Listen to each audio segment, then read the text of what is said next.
Hi, magandang gabi po sa lahat. Nandito naman po si Madam Lover Orchids at ito na naman po ako at ipapakita ko po sa inyo yung mga orchids ko dito. Yung mga meron na pong mga spike, mga besi tulad niyan, mga besi ko. Ayan. Okay, so isa pa lang po yung lumabas pero yung isa hindi pa po lumabas. Lalabas na rin yan. Okay, so yan, hindi naman po pala yan bulaklak, spike mga besi, kundi bagong kiki mga besi. Okay, so mga besi ko, ito na po yung tama po ng mga in-experiment natin na Ajinomoto mga besi ko. Sa wakas, meron na po silang tumubo na kanilang baby. Ayan. Okay, so yan po kiki na yan mga basic ko.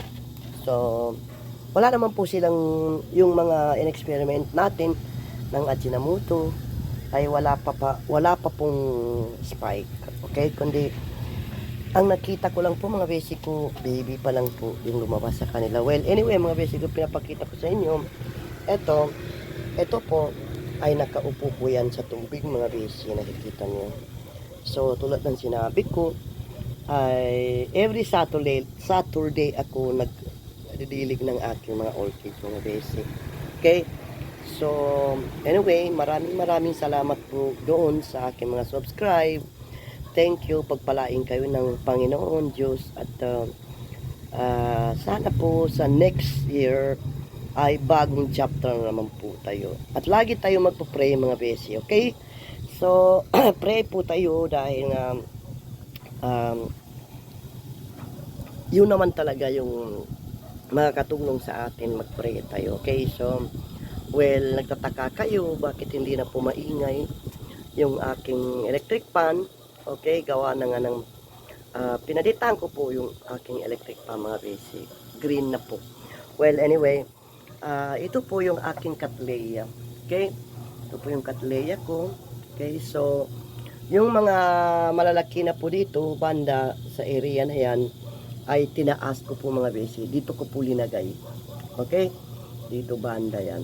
Okay, tapos maganda naman din ang sagip ng araw. Kaya linagay ko dyan kasi may araw na sumasagip dyan. Tinatamaan po ng mga araw yan. Kaya nakikita naman yung mga besi, sobrang tataba nila. Okay, so yan mga baby, yan po yung sinasabi ko sa inyo na ingatan natin mga besi, na matubigan natin yung mga bagong palabas pa lang na mga baby. Okay, dito naman mga besi ko sa banda na to, area na to, ay pag ganito pong oras dito ay hindi po yan nakasagip ng maliwanag, kundi umaga lang po nakasagip ng maliwanag yan. Okay, so dito banda kasi ito hindi nakikita dahil dito sa ano ko. Hay, malis ka nga dyan. And then yan. Kaya mga basic, dito banda, umaga lang po yan, nakakasagip ng araw. Okay, yan, hindi pa natin yan nakikita mismo kung meron na ba talaga lumabas na bulaklak niyan. Okay, so gabi kasi dito mga basic ko. Ganitong oras dito kasi sa lugar ko kung saan ako nagpapatubo ng aking mga orchids, mga basic ko, ay malamig pag ganitong oras. Pero pag mamaya-maya, pag binubuksan ko na po yung ating aircon, ay mainit na po. Bali, ito po, dito po banda yung aircon ko nakalagay. Okay? So, yan, pag nakabukas po yan mga basic ko, ay tumatama po dito. Dito lumalabas yung kanyang init. Okay? Dito lumalabas banda sa area na to. Okay?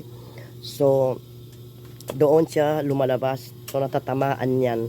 Kaya noon, linagay ko na po si si Pal.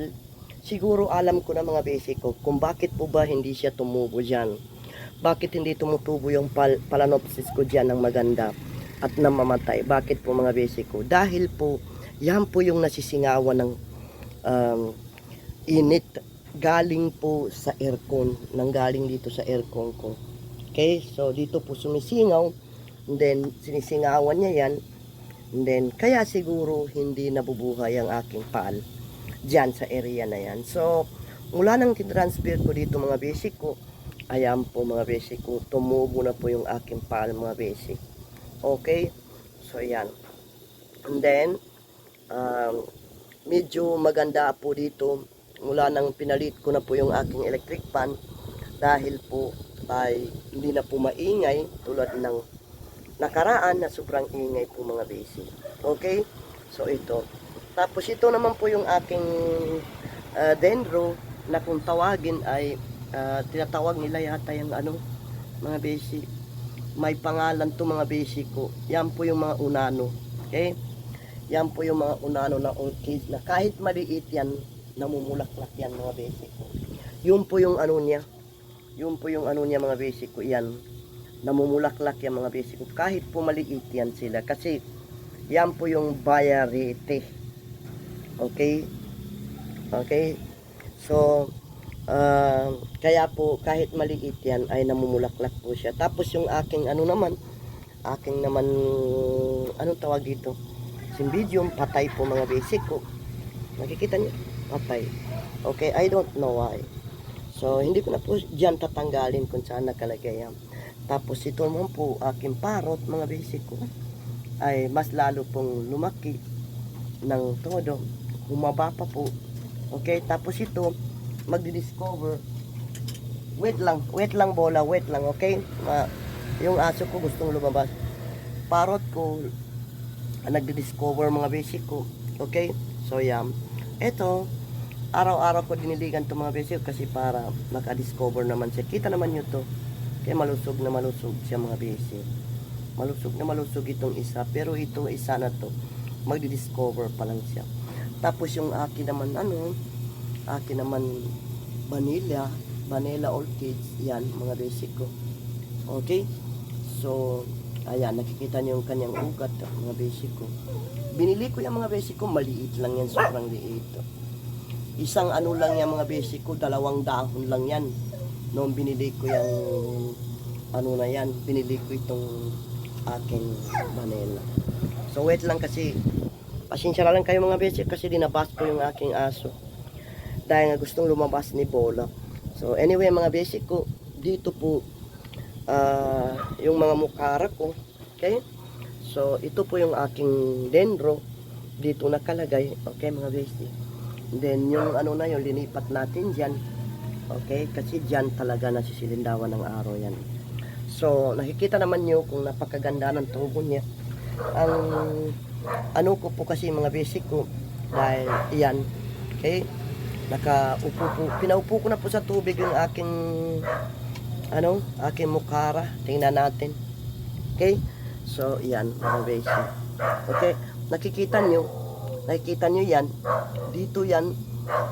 dito tumutubo ang mga banda mga basic. Okay, so yan, hindi ko muna sila tinubigan kasi linagyan ko sila ng fertilizer. Ito po yung ginamit ko sa aking banda, 630-30 po, ito po. Okay, so bloom formula, yan po yung ginagamit ko mga basic. So yung para naman po sa vitamin nila ay yun po yung aking ginagamit na wala na mga vitamin kasi napakaganda naman ng tubo nila mga basic ko, mas lalong lumaki. Okay, so hindi ko na po iniba yung kanilang lugar kasi nakita naman nyo sobrang ganda ng kanilang tubo, lalong lalo na dumami po yung mga ugat nila. Okay, so ito kasing area na yan ay dyan po ay nakakasagip talaga ng araw yan. Okay, nakikita nyo yung spike na to. Ayan, sinusundan po niya yung ng araw kung saan po umaano yung araw mga basic. Okay? Tingnan nyo. Sumusunod siya. So, 2 spike yan mga basic ko. Isa lang po yung lumabas na. So, nakikita nyo mga basic ko to. Uling po to mga basic ko. Uling charcoal lang mga basic ko yan. Nakaupo po sa tubig. Nakita niyo? Okay? So, yan. So, itong banda dito, na area dito, ito banda, ay puro nakaupo sa tubig yung mga basic ko. Pero napakaganda naman din ang kanilang bali, hindi ko na po yan na iibayin ko pa Dahil nga, yan yung kasanayan nila na pinaupo po sila sa tubig. Nakita nyo naman nyo yan. Di ba? So, dito namang banda, area na yan, ay hindi po yan nakaupo sa tubig mga basic. Okay? Kita nyo? Hindi nakaupo sa tubig yan. Ayan yung pagkaiba ng nakaupo sa tubig. Okay? May mga pangkintab-kintab pa yung mga sitting of the water. So, yung nakaupo sa tubig, mga basic ko, nakikita nyo, dalawa po yung lumabas sa kanila. Okay?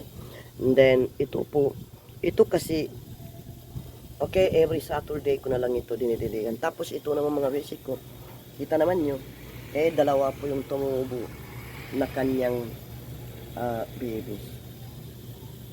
Okay? So, bali, gagawin ko ay, papatayin ko na po yung electric fan ngayon ng oras na to kasi papasok na po ako sa loob mga beses. So yan, nakikita nyo, napakaganda, napakabilis ng tubo nila. Belalis ka muna dyan, kukuhanan ko muna yan ng ano. Okay, so dito sa taas na yan mga basic ko, ayan, nakikita nyo may dilaw po dahil po yan mga basic ko, mag-adjust po ng temperature yan mga basic ko. Dito sa area na to ay meron na po tayong nakikitang lumabas na po yung kanyang spike dito. Ang ginagawa kasi ng orchids ko mga basic ko, hindi po sabay-sabay nagpo-flowers yan. Kita naman nyo to mga basic ko, sobrang tagal na buhay pa rin siya. Ayan, kita nyo, di ba po? So, dito naman po tayo sa ating non-orchids mga basic ko. Ito na po yung Ajinomoto mga basic. Nakikita nyo, sobrang ganda ng tubo nila. Ayan po yung Ajinomoto mga basic. Kita niyo. Ayan, pagdating po sa Ajinomoto, wala akong masabi dito sa non-orchids mga basic ko. Okay? Wala talaga akong masabi kasi napakaganda ng tubo nila mga basic ko. Di ba po? Yan po yung Ajinomoto mga basic ko. So, tulad ng sinabi ko, ayan mga basic ko, may flowers na po. Paborito ko po itong plants na to mga basic. Yan. Itong plants na yan, paborito ko yan. Ayan, nasisilindawan sila ng okay? So, yan po. So, hindi ko na po patagalin. Hanggang dito na lang. Maraming salamat po sa lahat. Once again, Merry Christmas. And then, Happy New Year to all. And love you. Bye-bye.